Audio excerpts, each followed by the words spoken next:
4 years ago, my family moved from the city. We couldn't take the fast-paced life, and we were a wealthy and well-educated family. So we figured we would move somewhere remote and peaceful. Hayabi Forest. Western part of Maine is where we settled. Now, in our family we had me, the oldest son. Then you had my father, my mother, one brother, and one sister. Things were always fine around here. We lived off the land and life was great. But then, everything changed. And it wasn't for the better. Oh God. It was horrifying. I'm alone now. It got them. And I'm sure I'm next. So, to whoever listens to this story, I hope you never stay here. It will get you too. These are my final thoughts and my horrific story.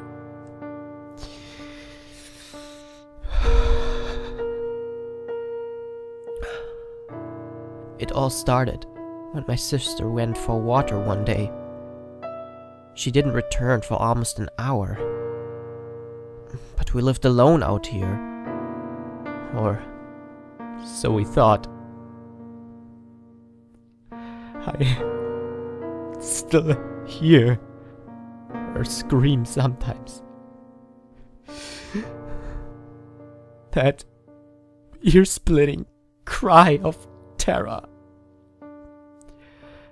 And the scene of my father and brother flashing looks of extreme terror before breezing through the door. They came back, glistening blood on their pants and shoes, crying uncontrollably.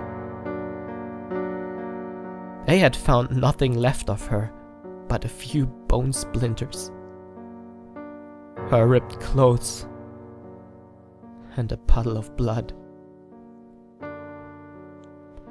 Things were never the same after that day. Mother never really spoke again after seeing her daughter's remains. The next person to go was my father. Our food was running low and we were snowed in, so we couldn't go to town. He grabbed his rifle and took to the wilderness around us. He didn't come back when we expected him to. My brother and I decided that we would go search for him in the morning. There was no need to go out then. Around 1 a.m., I was dozing in a kitchen chair when there was a low, guttural growl from outside the door. Then a resounding bang, bang, bang on the door. And then one loud thump. A flash of a mottled black furred creature on 2 hind legs sprinted past my window. That set me off. I screamed at the top of my lungs until my brother ran to me and asked me what was happening. I recounted the story to him, and he grabbed the rifle and handed me one, then motioned silently towards the door. He made to open it, and cranked it open very slowly, and gasped in fear. It was our father, or what was left. His corpse was mangled to extreme lengths. Arms were gone. Eyes were gouged out. And he was covered in claw marks that dripped crimson. My brother collapsed in horror and shut the door weakly. No one left the house anymore. My mother still never spoke. She just would weakly nod or shake her head to communicate, if even that. My brother would break down at anything that reminded him of our lost family. But what I realized is that whatever that thing is, it's not stopping until it has killed all of us. I feel it. A few weeks had passed. We lived in fear. Some nights we would hear those horrid growls, and we would make sure no one fell asleep that night.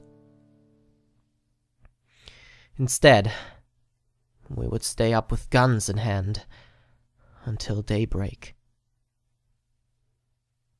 One morning, after a long night of paranoia, my brother proclaimed that he was taking supplies and heading away to town. Freedom or death, he said. One of them happens today. He offered to take us with him. I pleaded him not to go, but he insisted. I told him I would not go. My mother just shook her head mutely. He said he would send for help when he got to town, and to keep everything locked. "Don't you dare leave. Don't you even stick your nose out of the damn door," he said.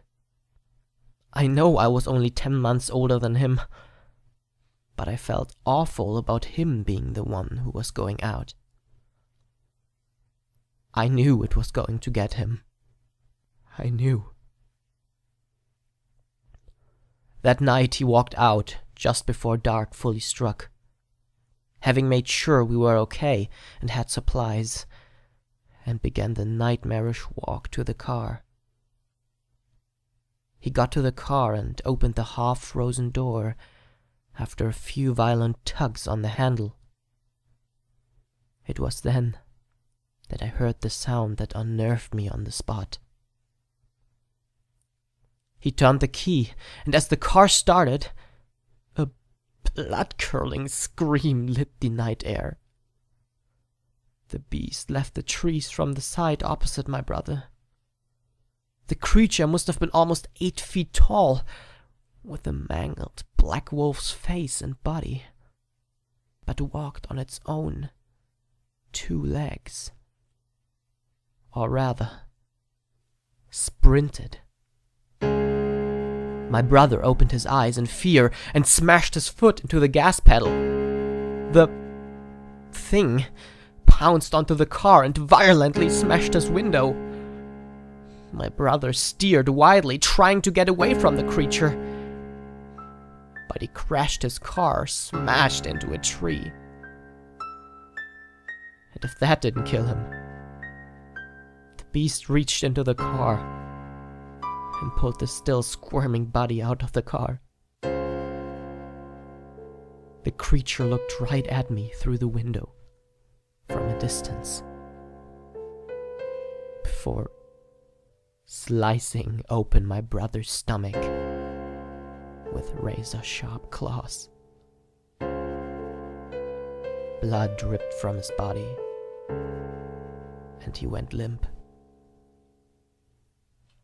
The creature walked slowly towards the door, knowing he wanted me to fear him. He knew I was frozen. It reached the door, and I hugged my rifle tight. There was a thud, and another 3 bangs, although they went slowly this time. Bang. Bang. Bang. Then it screamed its chilling scream, like that of a banshee, and stampeded off to the woods. I couldn't open the door to retrieve my brother's remains. I haven't slept since then. I just watched the door and listened for him, waiting for him to come back. It's just me and my mother now. She doesn't eat or sleep or drink. She hasn't moved from her chair in 3 days. Till her death. I don't think she moved again, actually. It was a long night. 4 days without sleep. I've heard the growls every night since my brother's grisly demise. But tonight they were louder. It was tonight he would attack. I knew it. I loaded my rifle and waited for it, thinking he would come through the door or the window in the kitchen. I was wrong. My mother sat in the other room, but even with my phobia of it, I let her be. It was late when I began to hear a scraping along the house sides. 4 times he circled. We were trapped, and he knew it. It stopped, and my heartbeat quickened. As if in slow motion, I realized where he stopped, just a moment too late. Right next to the side of the house, where my mother was.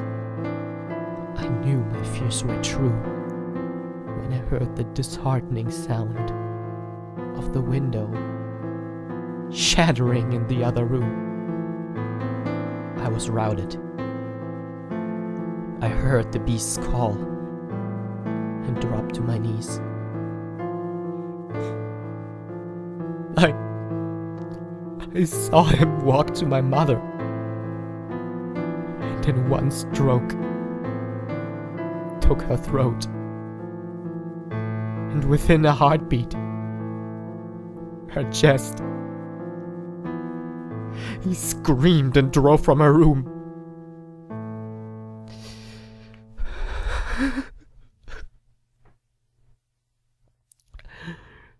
This was just a few short hours ago. The scrapings are starting again. To whomever finds this, leave quick. Don't look back. Oh God. The scraping stopped. I don't have long. These have been my final thoughts, and the last one I'll ever have. Please, please,